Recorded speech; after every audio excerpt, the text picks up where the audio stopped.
Remote to, nagluluko daw yung outdoor niya. So kung may error naman siya, makikita mo yan dyan sa taas niya lang.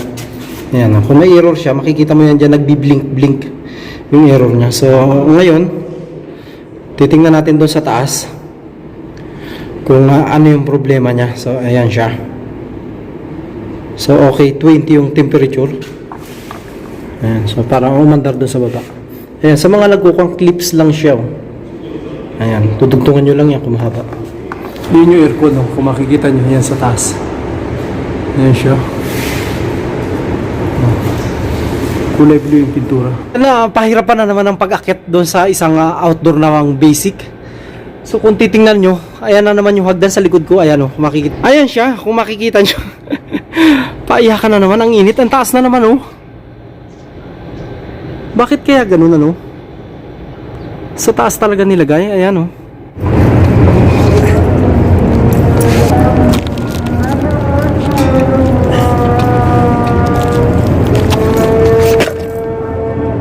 So guys, kung mapapansin nyo, nasa initan na naman ang inyong likod na si Trabahong Pulpol. So, ay ikukuha ko na naman sa inyo.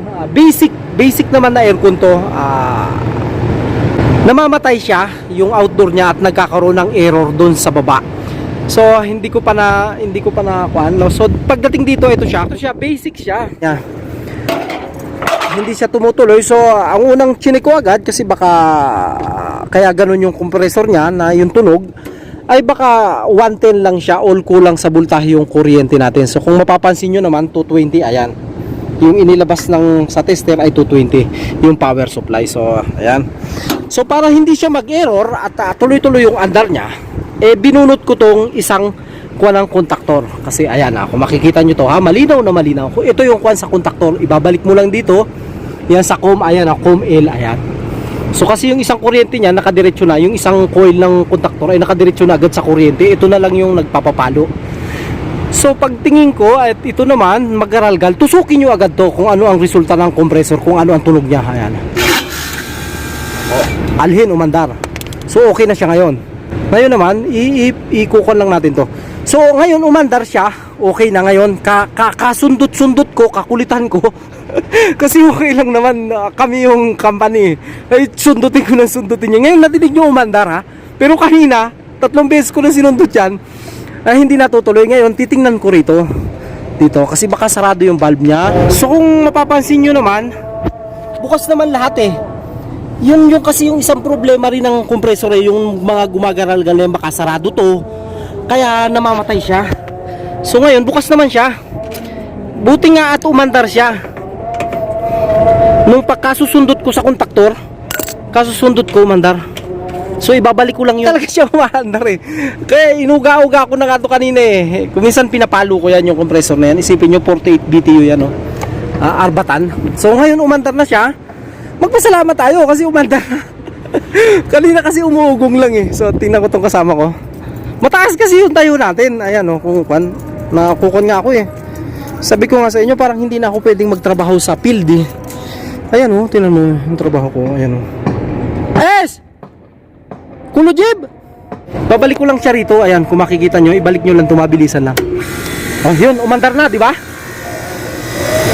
So napaandar natin. Ayan, so ay, nagpadala pa nga ako ng kwan eh, kasi akala ko nagluluko siya eh. Kasi nagsundot-sundot. Ayan siya na Ejin. Aywa. Sabi kada ko na. Kita. Alatul. Sorry. Aywa. So. Grrr. Surat. Rakib dulu. Ayo. Rakib apa tadi? Ayo. Kali ada. Ada. Start bos. Ayo starting. Ano pakir sakir kita. Shoot, matino na siya. Okay na. Dito ito malamig to eh. So barin sa. Sip munip. Rutahad sawi sakir tani mara. Okay. Sawi sakir tani mara kita. So ayan, tingnan natin ito naman yung andar niya. Ito kung makukuha nyo. Ayan. Ilan yung ampere niya? Dito tayo. Asya rin. So tingnan natin kung 20 yung ampere niya. Dito natin makikita yan eh. 20. Cooling current ampere 19.20. So hanggang 23 siya kung makikita nyo. So naka 19 nga tayo, 19.8. So ang sabi ko ron, sa baba, if ha? Lala, syuk, tani mo. Ha? Kabir hada. Sabayin, ayo. So ang sabi ko ron, i-off niya ulit tapos ipaanda rin ulit, baka nagluluko lang. So sawi start tani mo.